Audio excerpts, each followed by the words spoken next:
The name on every page. "Get out of my house, Owen. We are done." That was how it began, or rather that was how the visible part of it began, because the real beginning had been buried more than a year earlier in handwriting on a folded note that neither of us had thought about in a long time.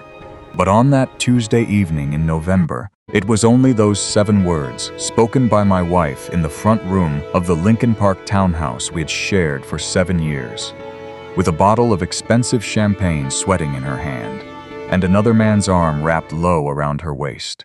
I told her congratulations on the deal. I meant it, which is the part I have never been able to fully explain to anyone since. The man beside her, whose name I would soon have very good reason to remember, suggested in a smooth and reasonable voice that I give her some space. I said I would pack a bag. I turned. I walked. My hands, I noticed with a kind of distant surprise, were completely still.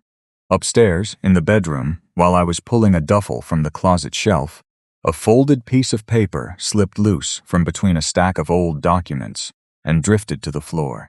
It was her handwriting. The date at the top was more than a year old. "Call the attorney after the $33 million deal closes. Prepare a separate asset strategy in case Owen makes things difficult." I read it once. I read it twice. Then I folded it along its old creases and put it in the front pocket of the bag and zipped the bag shut. What my wife did not know, what no one in that townhouse knew, what not one person in the glittering downtown office where she had signed her name that afternoon could have guessed, was that the $33 million deal she was toasting with another man's arms around her was a deal I had personally approved.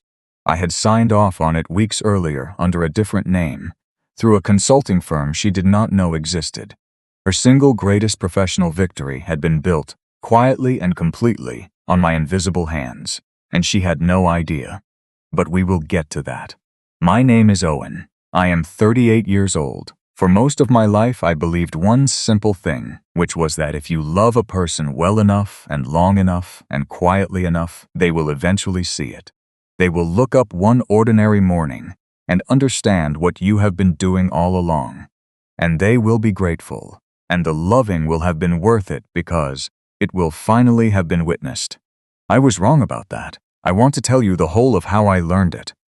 Because I think there are more people carrying what I was carrying than anyone likes to admit. Chicago in November has its own particular kind of cold. Not the dramatic blizzard cold of postcards and disaster footage, but a steady gray damp that finds the gap at your collar and settles in behind your ribs and stays there. I remember the morning of that Tuesday the way you remember a photograph, every edge of it sharp. 6:15, the same as every morning. I stood in the kitchen of the townhouse and made coffee in a machine whose carafe had a small crack running up one side, a crack I had been meaning to replace for 2 years and never had. I had come to like it, if I am honest. It was evidence of a life actually being lived in, a small flaw I had grown around. We had moved into that house 7 years earlier, back when my wife was still building Ascend Consulting out of a rented room above a print shop on West Adams Street. Back when I was the one who stayed up past midnight, formatting her pitch decks and rebuilding her spreadsheets so the numbers would hold up when she walked into a room full of people who had decided in advance not to take her seriously. She had been magnificent in those rooms. I had helped make her magnificent, and I had done it gladly, and for a long time that had been enough. I stood at the window with my cup and watched the street come awake. A woman went by walking a fat and unhurried beagle. A delivery truck grumbled around the far corner. Ordinary, quiet, safe. I held on to those small things the way you hold something precious when you do not yet know you are about to lose it. By title, I was the Information Technology Manager at Riverside Community College on the north side of the city. Steady work. Respectable. The kind of job that gives a man a lanyard and a parking spot and a certain invisibility that suits a certain kind of person. But what nobody at that college knew, and what my wife had long ago stopped caring to know, was that for years I had also been running a consulting firm under my mother's name. Reed and Associates, after my middle name. Ruth Hartley, my mother, was the registered agent. And whatever came through her accounts stayed with her to hold until I understood what I was building it for. That had been the arrangement from the beginning. It never felt like a secret to me so much as a project I had not yet finished. In the early days, it was barely a business at all. A side arrangement I had carried since before the marriage, modest enough that it simply never came up. But over the previous 18 months, the work had grown into something real and something serious. Clients in 4 states.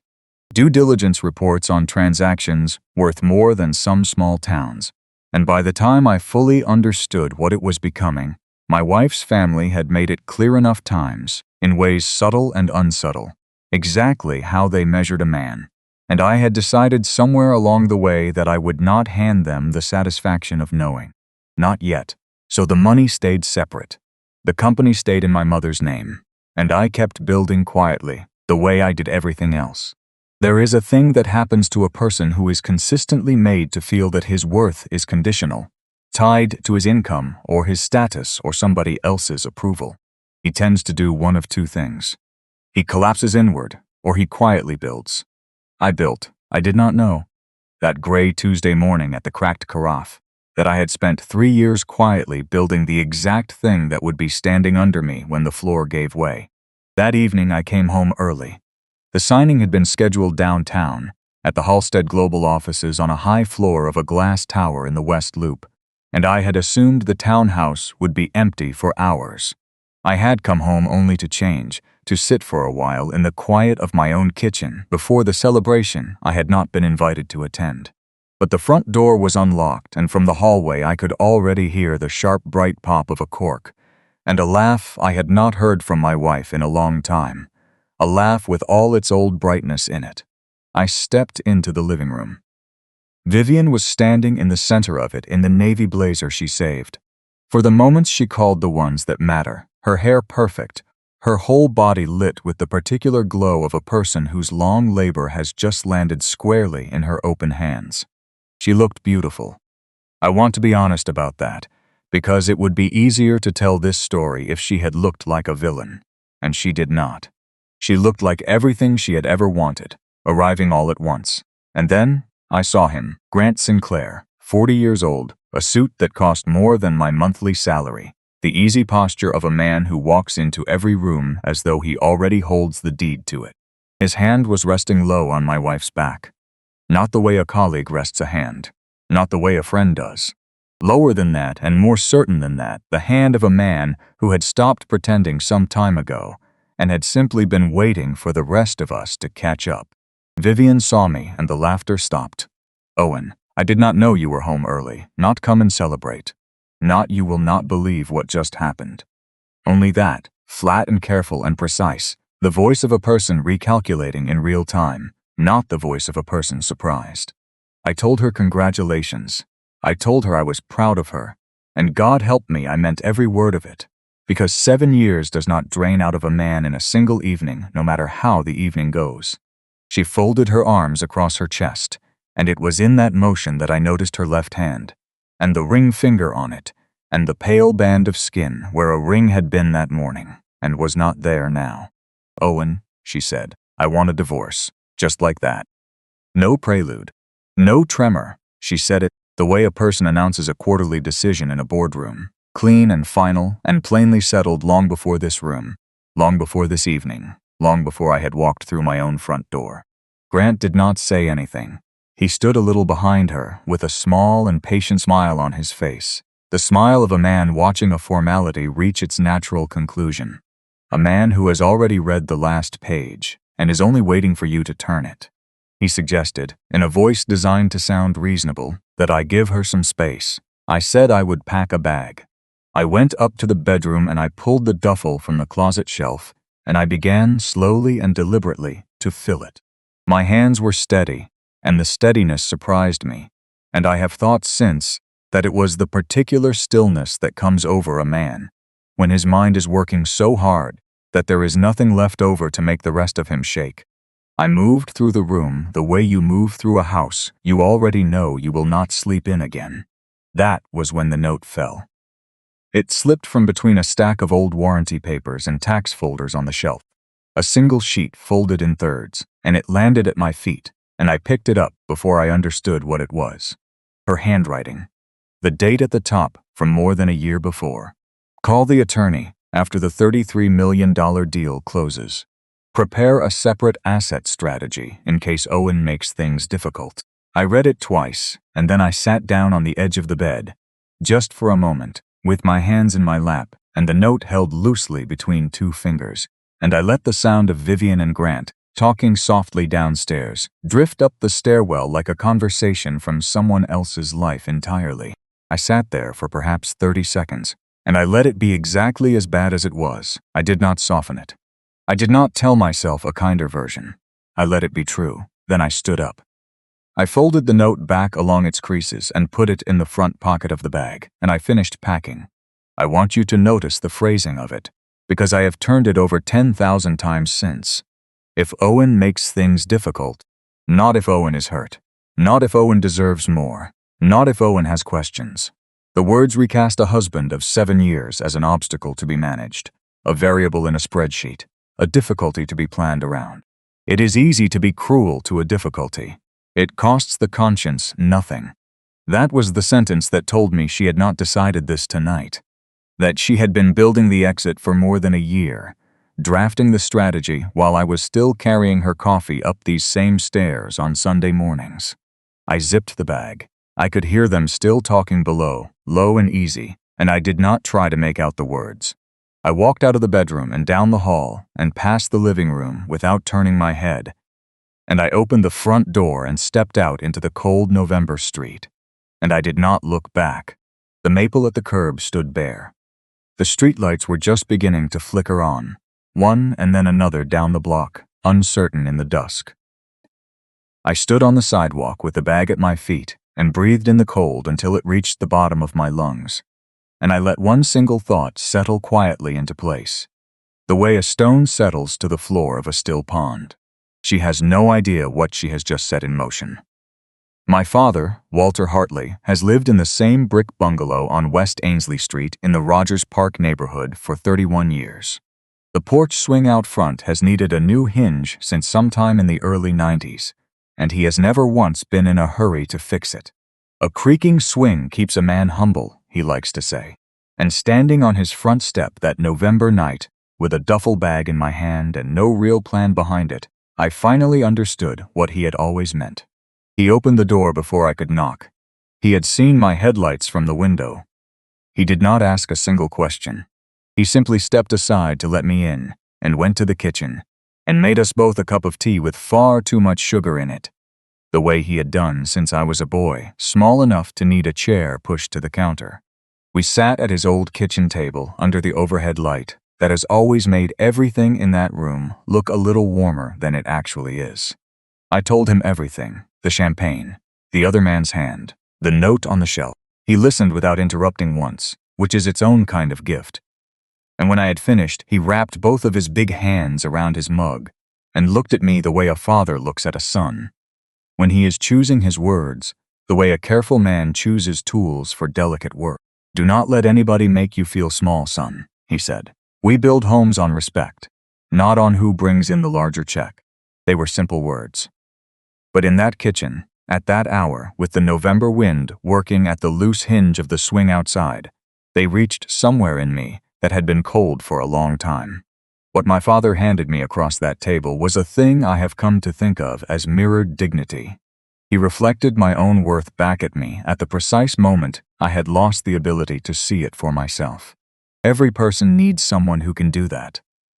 Most of us are lucky to have one. Then he set his mug down and cleared his throat, and something in the set of his shoulders changed, and I understood that the hard part of the evening was not actually over. There is something I should have told you sooner, he said.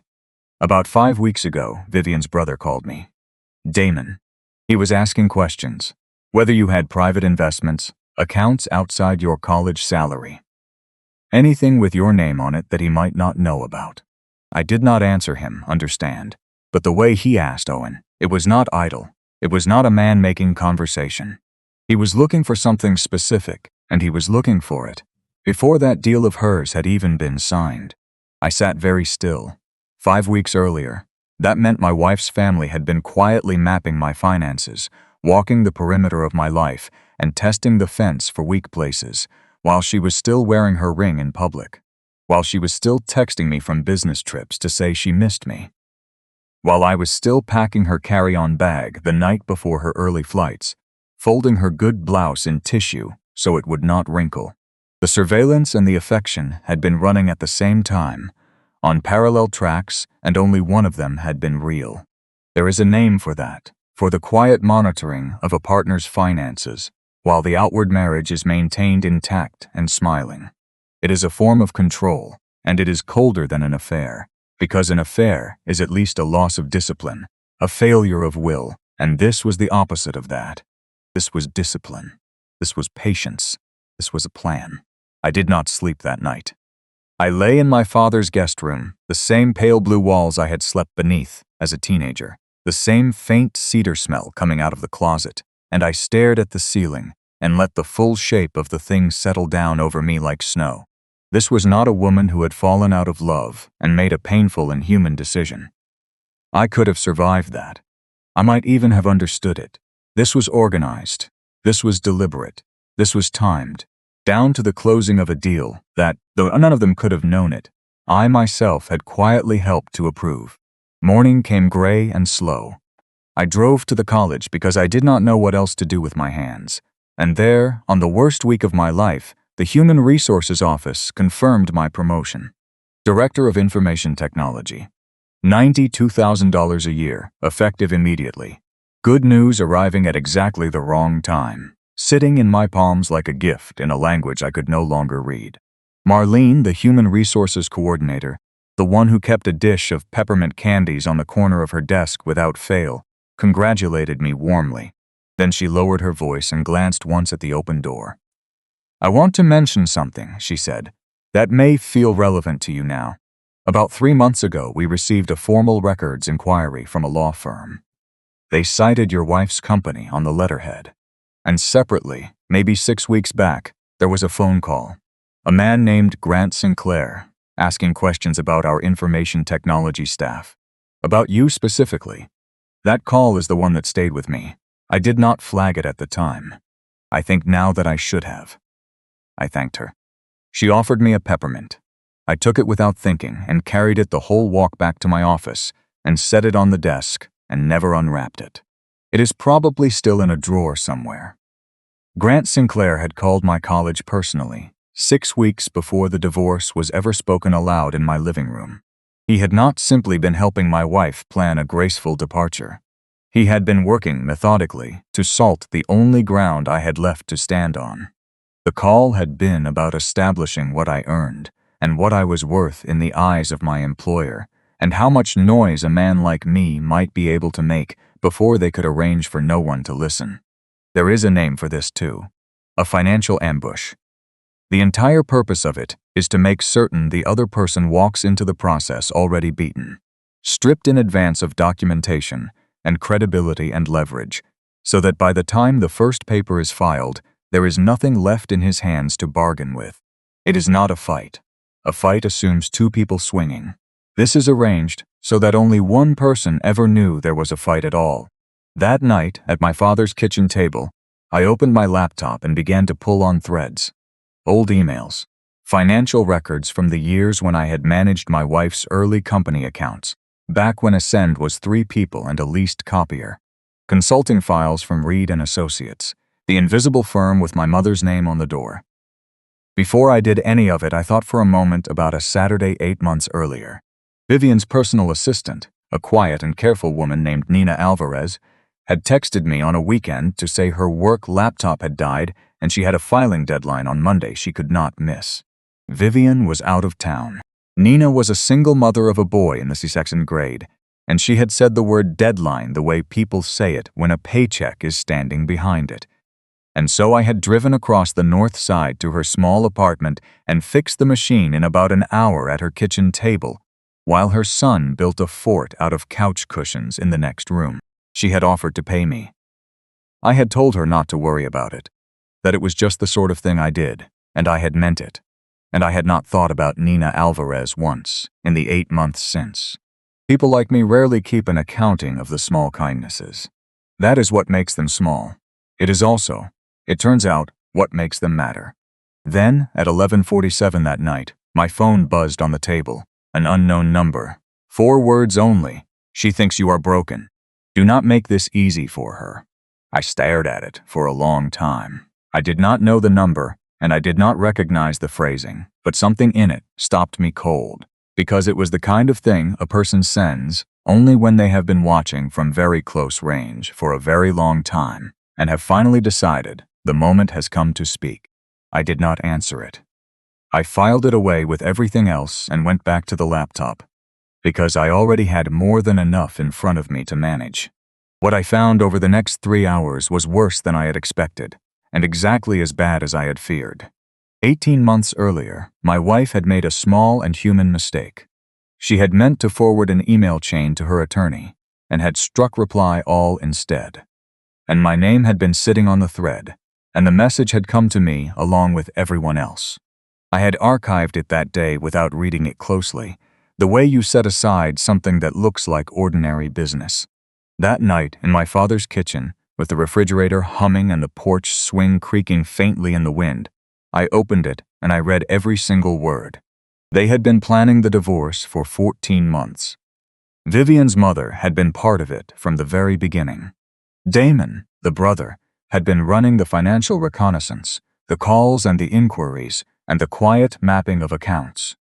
And their attorney had drafted a proposed settlement so deliberately, so carefully low, that it crossed the line from cautious into insulting.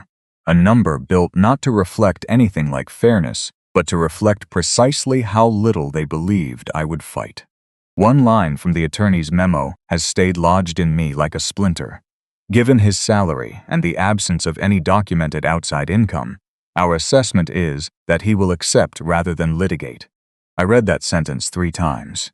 What they had done was not simply to make an assumption about my money. They had made an assumption about my character. They had looked at a quiet man who did not push back, who carried the coffee and packed the carry-on bag and formatted the pitch decks past midnight. And they had concluded that he was the kind of man who would absorb an injustice quietly because he always had. And here is the thing I have to tell you plainly, because it is the hinge on which the whole story turns. They were almost right. That is the part that keeps me humble. For most of my life, they would have been entirely right.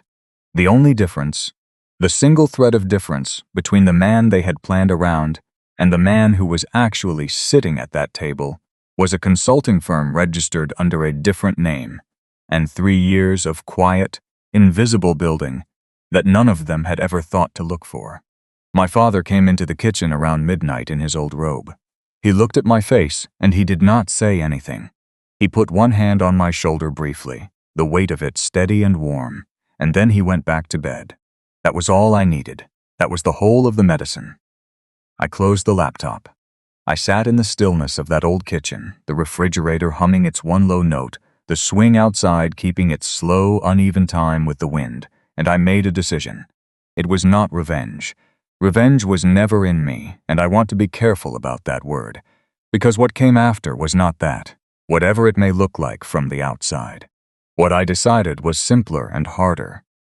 I was finished being invisible to the people who had spent 14 months counting on my invisibility to protect them. The truth was already out there in the world, whole and complete, whether I acted or not. I only needed to make sure that I was standing upright next to it when it finally arrived. 3 days after I left the townhouse on North Cleveland Avenue, my phone rang from a number I did not know. The voice on the other end was measured and unhurried. The voice of a man who had been making consequential decisions for a very long time, and had stopped being anxious about any of them somewhere back in the last century. "Mr. Hartley," he said, "my name is Warren Halstead. I believe you and I have something important to discuss, Warren Halstead, Chief Executive of Halstead Global Technologies, the company whose signature had just made my wife a wealthy woman." We agreed to meet the following morning. He had reserved a private dining room at the Ashford Hotel on North Michigan Avenue. One of those rooms built precisely so that conversations do not carry to the next table. where the carpet is thick enough to swallow footsteps, and the waiters knock before they enter. I arrived 10 minutes early. The room was small and quiet, a low table between two chairs, a pot of coffee I did not touch. I sat by the window and watched the river move gray and slow beneath the bridge, and I waited. Warren arrived exactly on time. Tall, silver at the temples, a dark wool coat and no tie, the deliberate plainness of a man who no longer has anything to prove to a room. He shook my hand once, sat across from me, and set a manila folder on the table between us without opening it. "I am going to be direct with you, Mr. Hartley," he said, "because I believe you have earned that much." Then he opened the folder and turned it and pushed it across to me. Photographs, time-stamped messages, hotel lobby records, from Chicago and from Atlanta and from a conference in Dallas that my wife had described to me, in detail, over dinner, as strictly client-facing. 3 days ago, he said, Halstead Global received an anonymous email. It contained documentation of a personal relationship between Vivian Hartley and Grant Sinclair, the strategic advisor who represented her firm through the entire length of our negotiation. Based on the dates, the relationship appears to have run for roughly 6 months. The full duration of the contract discussions. I had suspected. There is a way that married people come to know a thing before they are willing to say its name, a low hum under the floorboards of an ordinary week. But suspicion and documentation are different animals. Seeing it printed and dated and beyond all argument was its own particular weight, grief and confirmation arriving in the same breath. And I understood in that dining room that the grief of a betrayal does not truly land in the moment you first suspect it. It lands in the moment the last possibility of being wrong is finally taken away from you. I closed the folder and set it back on the table. "I am sorry," Warren said, and the thing about it was that he meant it. Not the performed sympathy of a man moving a meeting along, but the quiet acknowledgement of someone who recognized the ground I was standing on because he had stood on ground like it himself. Then he reached into his jacket and set a small digital recorder on the table. "There is one more thing," he said. A second recording arrived in the same message. Our legal team has reviewed it with care. The person who sent the email was a direct participant in the call, which under the law of this state makes the recording lawful to possess.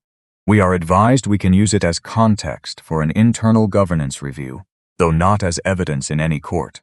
What matters to me this morning is what it establishes about intent. He pressed play. 40 seconds. Grant Sinclair's voice filled that small, quiet room, confident and easy and entirely unguarded, the voice of a man absolutely certain he is speaking in private. "Once the deal closes," he said, "we handle the college man cleanly. I already have someone watching his accounts. If it comes to it, we damage his name at the school. Get him discredited before the divorce goes public, and then he has nowhere left to stand." The recording ended. The room was very quiet. My jaw had tightened until it ached, and I made myself release it, made myself breathe slowly, and lay both hands flat on the cool surface of the table and look out at the river until the silence in the room settled back down into something I could sit inside without coming apart. Then I looked down at my own hands. They were still. It had cost me something to make them still, but they were still, and I held on to that. What Grant had built was a plan aimed at both pillars of a man's life at once, the financial and the reputational, the income and the good name. Destroy the record of what I earned. Destroy my standing at the college. And I would walk into the divorce with nothing at all to negotiate from, defeated before the first document was filed. He had a coordinated plan to remove you professionally and financially before you could so much as respond, Warren said quietly. The goal was to make certain you arrived with nothing under your feet. Then he leaned back and regarded me with something I had not expected, and it was not pity.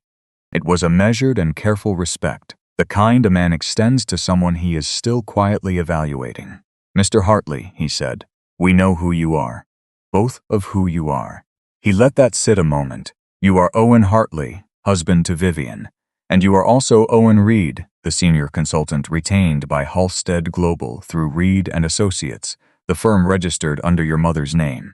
You are the analyst who reviewed Ascend Consulting Group and issued the formal approval that set this entire contract in motion. The anonymous email, he explained, had contained more than photographs. It had contained my professional name, Owen Reed, cited on the contract as the consultant who had approved the Ascend deal. Whoever sent it had reached my wife's business correspondence and had found my name sitting there on the paperwork months before any of this reached its edge. Once his team had the name, the search for the company behind it had taken them about 40 minutes. The methodology in my reports had matched work one of his senior analysts recognized from a prior engagement 2 years before. Everything had lined up. Reed and Associates came onto our roster 8 months ago, Warren went on. Long after it now appears your wife had already set her plans in motion. The opportunity came independently from her side. You happened to be the consultant already on our retainer when Ascend's proposal crossed our desk, and you evaluated it strictly on its merits. You had no way of knowing that the company you were approving belonged to the woman who was planning to leave you. He looked at me steadily. That is either the most painful coincidence I have witnessed in 30 years of doing business, he said, or the universe keeps a more careful ledger than most people give it credit for. Then came the question I had known was coming from the moment the folder crossed the table. I have to ask you directly, Mr. Hartley. Do you want us to cancel this contract? If any part of what you are feeling right now is about retaliation, I need you to tell me now, plainly, because I cannot build a $33 million commitment on top of another man's pain. He raised one hand before I could answer. And I need to be transparent with you in turn, he said. Given the conflict of interest, you cannot serve in any consulting capacity at tomorrow's meeting. My legal team has been clear on that point. But understand that the due diligence you completed stands entirely on its own record. It does not need your advocacy. It never did. What I am asking of you is something different. He looked at me directly. I want you in that room as the author of the work your wife is about to see on the screen. Not to argue a case, not to consult, only to stand next to the thing you built and let it speak for itself. The disclosure is on the record. There is nothing improper about a man being present at the review of his own work. I looked out at the river. A barge was moving south under the bridge, low and loaded and unhurried, indifferent to every human drama on either bank.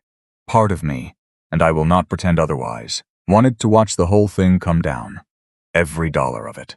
Every congratulatory message from her mother and her brother, the two people who had spent 14 months quietly taking me apart from a distance. That part of me was real, and it was awake, and it had a voice. But I had learned a long time before, at my father's table and in 100 smaller rooms since, not to make permanent decisions on behalf of temporary pain. Pain is a poor architect. It builds crooked things that you have to live in, long after the pain itself has moved out. I turned back to Warren. Part of me does want to see it fall, I said. I will not lie to you about that. But Halstead Global deserves to make this decision on real business grounds, not on my grief. The work I completed was honest. Whether the contract stands is a question about the work, and the work is sound. That distinction belongs to you, not to me. Warren looked at me for a long moment, and something in his face settled, the way a scale settles when the weights have finally been read. Then he set the folder aside and let out one slow breath. Can you be in Dallas tomorrow? He asked.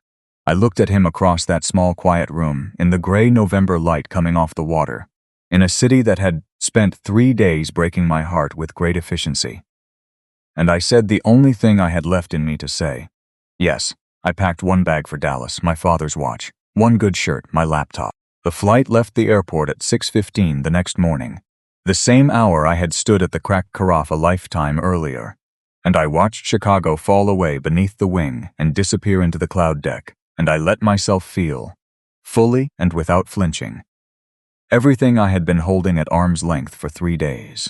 I let it come all the way up, and then I folded it away again, neatly, the way you fold a letter you intend to keep, but no longer need to reread. Tomorrow my wife would walk into a boardroom and find me already seated at the table, and the name on the most important pages in that room, the pages that had made her entire deal possible, would be mine. The Halstead Global offices occupied the 23rd floor of a glass tower in the Arts District of Dallas. floor-to-ceiling windows, the city laid out below like a blueprint of somebody's ambition, a conference table long enough that you had to lean forward to see the face at the far end of it. I arrived at 9:45. Charcoal gray button-down, good slacks, my father's watch on my left wrist, nothing more than that.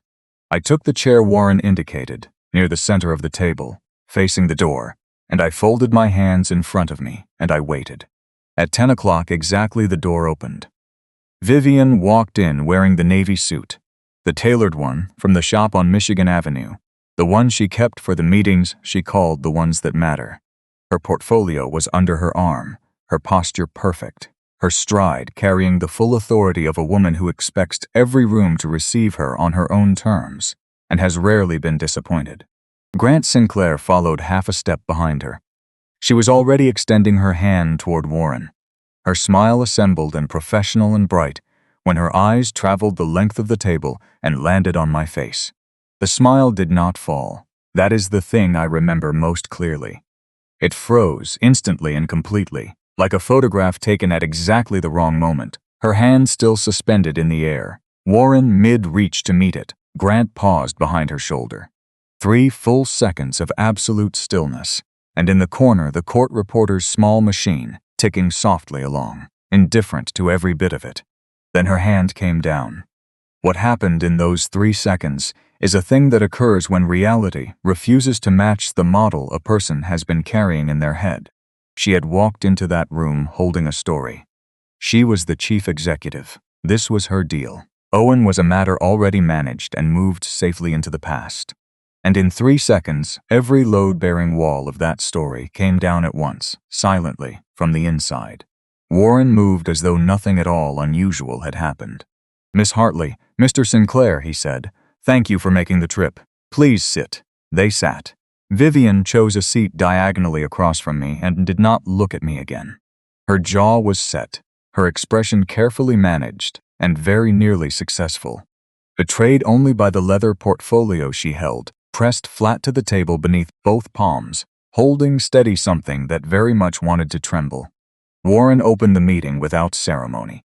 "Before we turn to business," he said, "I want to make one introduction.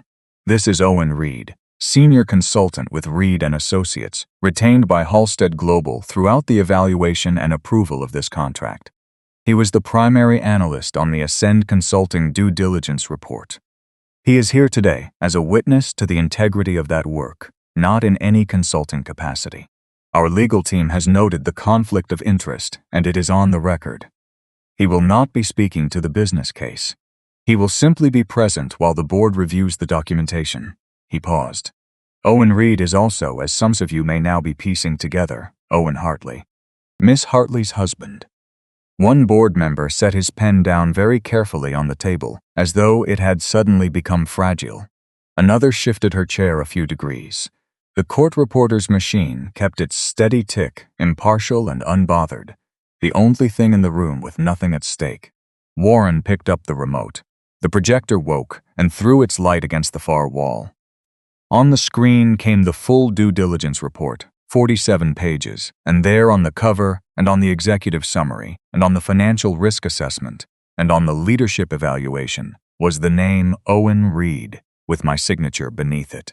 Page after patient, deliberate, invisible page. Vivian had built her entire departure on the belief that I was peripheral to her life, a supporting figure at most, a man in the background of her real story. Those 47 pages said the thing that no argument of mine ever could have said, and said it without heat and without pleading. I had never been peripheral. She had simply stopped looking. Warren advanced to page 31. Leadership Risk Assessment, dated 2 months earlier. He read it aloud, as calm as a man reading numbers off a weather report. The chief executive's recent decision-making reflects the possible influence of a personal relationship with a business partner. We recommend a governance review prior to final contract execution. The room was very quiet. Vivian's eyes moved from the screen to me, slowly, as though the motion itself cost her something. I held her gaze. I did not look away, and I did not offer her anger, and I did not offer her apology or comfort either. I only looked at her the way you look at a person you once loved completely and honestly, and that fact alone unadorned, was the heaviest thing in the room. Warren clicked to a new screen. A recording, split frame, time-stamped 3 weeks prior. The board has reviewed the following, he said, received through the same anonymous communication. It will be played in full. He pressed play, and Grant Sinclair's voice filled the room a second time, confident and casual, the voice of a man certain beyond doubt that he is speaking in private.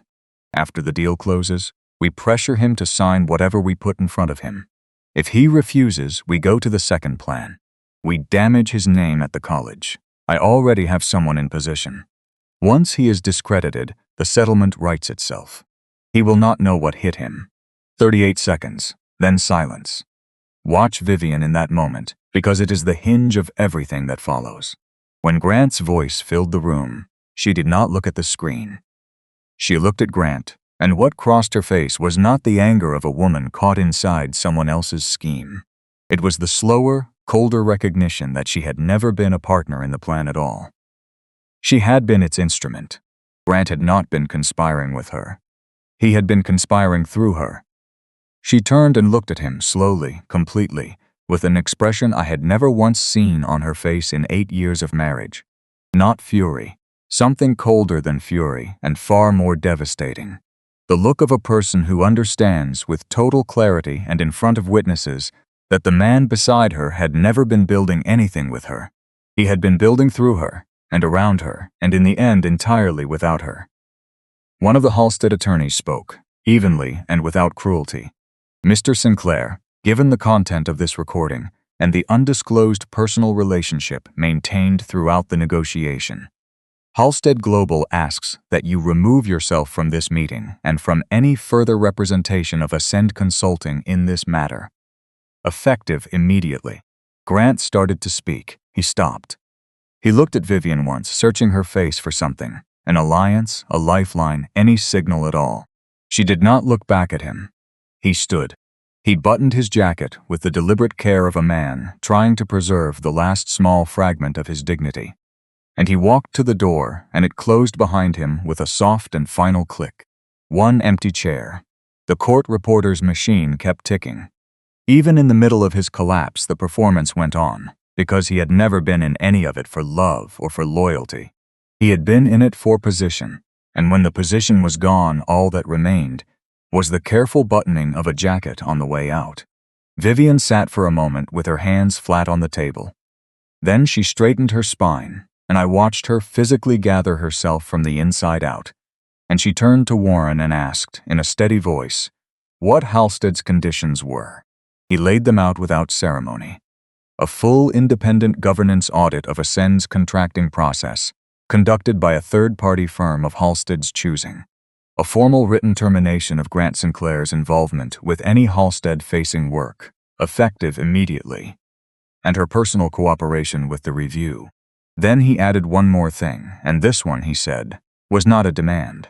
She could choose to step back from daily operations during the audit if she found it useful. Some chief executives did. Some did not. That was entirely hers to decide. What was not optional was the audit itself and the removal of Grant. Vivian listened without interrupting. She asked 2 precise professional questions about the scope and the timeline of the audit. Then she gave a single nod. I accept your conditions, she said. The board began to rise, gathering papers, exchanging quiet words. The room loosening the way a room does when the hard part is over. And in the middle of all that motion, Vivian and I were the 2 still points, held in place by something the others could feel but not name. She looked at me, only for a moment. Her eyes were dry but barely, kept dry by nothing but will. I held her gaze one last second. Then I gathered my materials, said a quiet word of thanks to Warren, and walked out into the hallway. As the elevator doors slid open, I caught one last look through the glass wall of the conference room. Vivian, alone now at the long table, her portfolio still closed in front of her, the projector still glowing behind her, with page after page of a report I had written months before my marriage ended. My name, my work, the invisible foundation of a celebration that had been built without anyone knowing I was even in the building. The doors closed. I breathed, just breathed. They asked me to wait in a smaller room down the hall while the board finalized the paperwork. I sat with a glass of water and my phone face down on the table and looked out at the Dallas skyline and tried to locate something in myself I could name cleanly. It was not relief, exactly. It was not satisfaction. It was closer to the feeling you get when you have carried something very heavy for a very long time and someone finally tells you that you can set it down now. You still feel the weight pressed into your shoulders. It is only that your hands, at last, are empty. About 20 minutes later, there was a single knock at the door, and Vivian stepped in, alone. No portfolio, no professional armor of any kind. Just her, in the navy suit with the collar slightly undone, reduced somehow to her actual human size. She stood in the doorway a moment. Then she held up her phone, briefly, just long enough for me to see the screen. "I called my attorney from the hallway," she said, "before I came to find you. I told her to withdraw the original settlement offer. I told her to prepare something fair." She set the phone face down on the table and sat across from me and folded her hands. "I want you to know I did not do that because of what happened in that room," she said.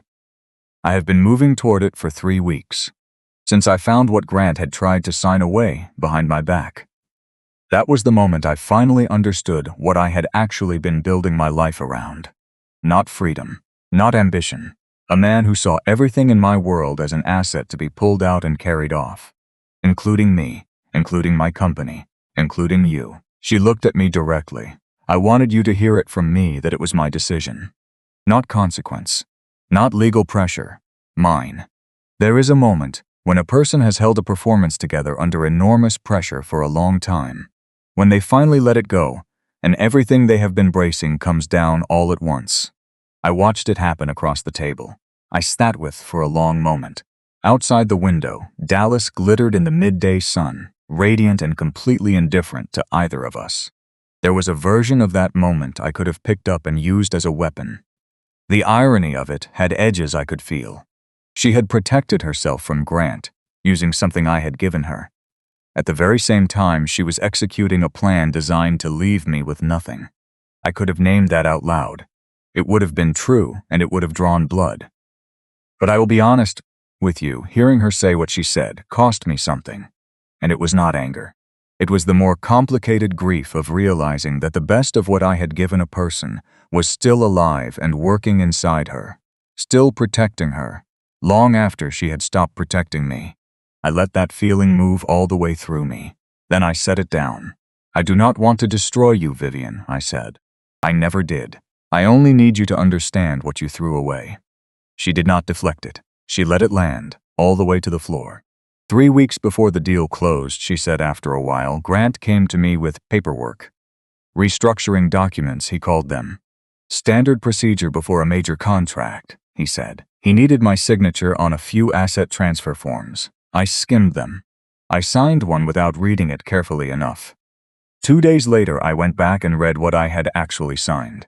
A partial transfer of my company's equity into a personal account in his name. I had my attorney reverse it within 48 hours. He still does not know that I caught it. She paused and looked down at her hands. "There is something you said to me years ago," she said, "back when I almost took a partnership with a man whose books did not add up. You told me, never let anyone use emotion to take what does not belong to them. That was the line I heard in my head when I read those papers. That is the only reason I still have a company today. Your words are what saved me from the man I chose over you. There is a kind of influence so quiet and so consistent that the person receiving it does not know they are carrying it until the moment they need it most." She had absorbed my judgment over 8 years, my way of seeing a room, my slow suspicion of anything that arrived, wrapped in charm and urgency. And when she stood at the edge of losing everything, the voice she heard was not Grant's confidence. And it was not her own ego. It was mine. The cruelest irony in the whole of this is not that I built her deal. It is that I built the very instinct that kept her from being destroyed by the man she chose instead of me. She nodded once. She stood. She smoothed her jacket slowly, the way a person reassembles themselves when they have decided they will keep going, and this is the only way they know how. At the door she stopped, and she did not turn around. "I was wrong about you," she said. "I was wrong about what quiet means. I mistook it for weakness, and I made that mistake about the one person who never once gave me a reason to. Then she walked out. I sat alone in that small room for a long time. The water in the glass went warm. The skyline kept glittering. I thought about my father's kitchen table, and the cracked carafe, and 7 years of Sunday mornings, and airport goodbyes and late nights spent building a life I had apparently been building alone for longer than I had understood. My phone rang. Adrian Voss, the attorney I had retained after my second night at my father's house, a sharp and efficient woman with no patience for softening a thing that did not need it. Vivian's counsel had already called hers, she said. New instructions. Withdraw the original offer entirely. The state moved efficiently after that. With no contested terms, the court cleared the filing inside the ordinary window, and 6 months was enough, just barely, for all of it to be made final. Then Adrian paused and she said, and I am quoting her directly, Owen, "Give him what is fair. He deserves it." I closed my eyes for a moment. Fair. After 14 months of coordinated planning, after the records, inquiries, and the surveillance and the settlement number built to leave me with nothing, after every bit of it, she had arrived at last at the word fair. I did not feel triumphant.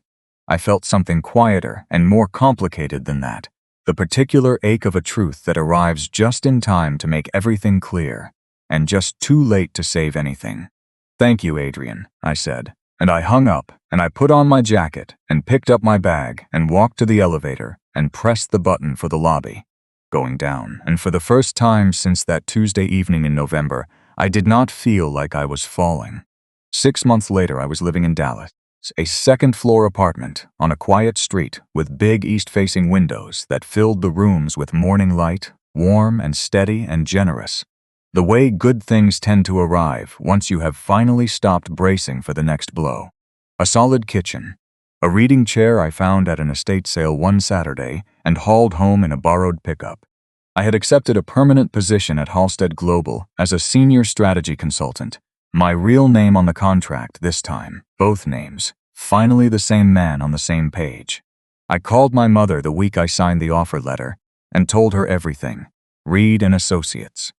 What it had quietly become across 3 years of early mornings and careful invisible work. She was silent a moment, the way she always went silent when a thing moved her all the way down. Then she said, "Baby, I always knew you were carrying more than you let on." I laughed, a real laugh, the first in a long time. This is the thing they call growth after a wound, and it is not a matter of bouncing back to who you were before. It is arriving somewhere genuinely new, with more clarity and more honesty about what you need and what you are actually worth. My father came to Dallas in March for a week. He sat in the estate sale reading chair and declared it the finest piece of furniture he had laid eyes on in 20 years, which, from a man who has kept the same creaking porch swing for 3 decades without once seriously considering a repair, I accepted as the highest honor available to me. We ate barbecue. We walked a long trail along the water on a cool Tuesday morning without saying very much, which was its own kind of conversation. On his last evening, watching the sun go down through the window, he said quietly, "You know the difference between surviving a thing and healing from it. Surviving means you made it to the other side. Healing means you have stopped checking over your shoulder to see if it is still following you." I thought about that for a long while after he flew home. I was still working on the not looking back part, but I was further along than I had been. About a month after his visit, I flew to Chicago for a meeting. I had a few free hours in the afternoon, and I walked through the loop the way I used to. Hands in my pockets, no particular destination, just moving through the city and letting it move around me. And I saw her outside a coffee shop on a side street off the river.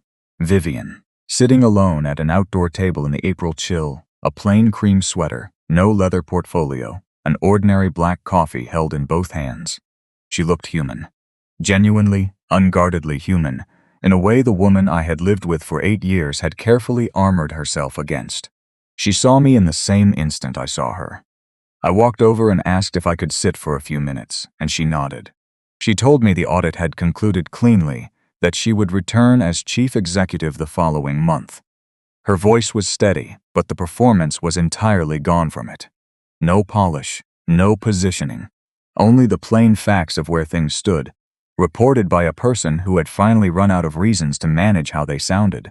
Then she wrapped both hands tighter around the cup and looked out at the street. I found out 2 months ago that Grant had been involved with someone else. The whole time, she said. From the very beginning, my company was a platform to him. My connections, my credibility, my access. That was all it ever was. He was never building anything with me. He was building through me, and in the end entirely away from me. She was quiet a moment. And that anonymous email that started all of it, she said. The photographs, the recording.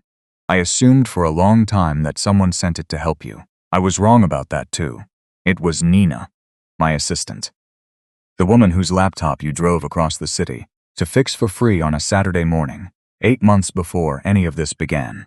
She had gone through my company files weeks earlier, looking, she told someone later, for anything she could use against Grant, because he had done something to her too, in his way.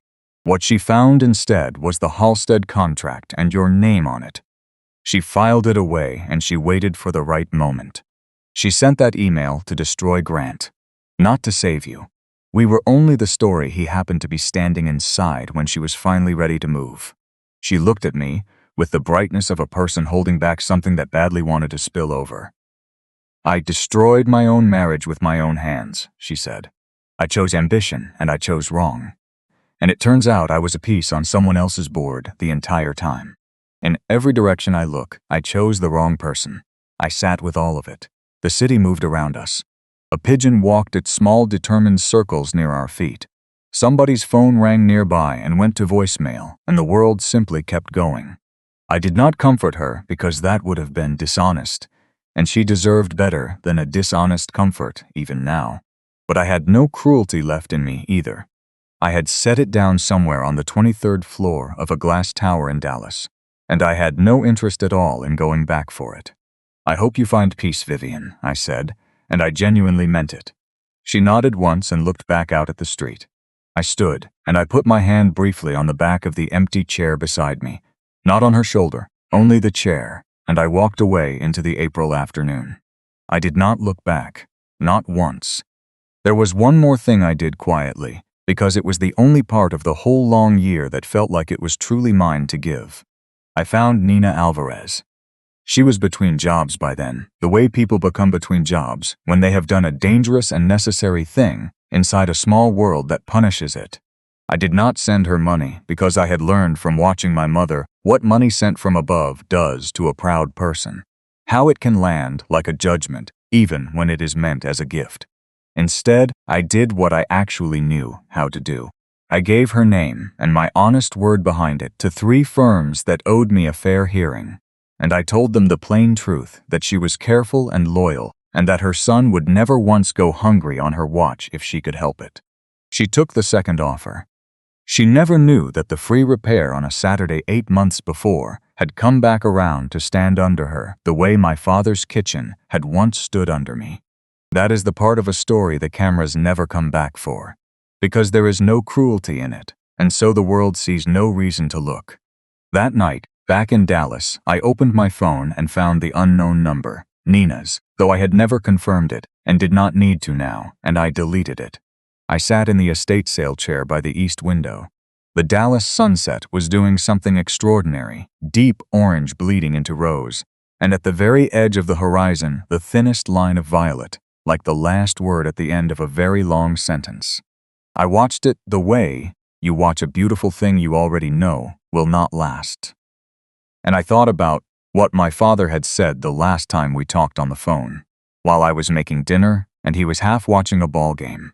And we were talking the easy way people talk when there is nothing left to prove. The best thing about the truth, son, he said, is that it does not need you to defend it. It only needs you to be standing next to it. I think that is right. I think that is exactly right. This is the thing most of us already know and rarely say out loud. The person who does the most is very often the last one anyone thinks to thank. Maybe you know someone like that. Maybe you have been someone like that. The one who fixed things quietly, who showed up without being asked, who folded away his own hurt each morning like a letter no one ever read. If that is you, Then here is what I want you to understand tonight, and not tomorrow tonight. Your worth was never conditional. It was never tied to the size of the check, or the notice of the room, or the moment someone finally admits they were wrong about you. It lives somewhere quieter and far more durable than any of that. It lives in the ordinary Tuesday evening when you realize you know exactly who you are, and you find that it is enough. Respect is not a reward for being loud. It is a debt the world owes to the quiet. And the quiet, in the end, always keeps the better record.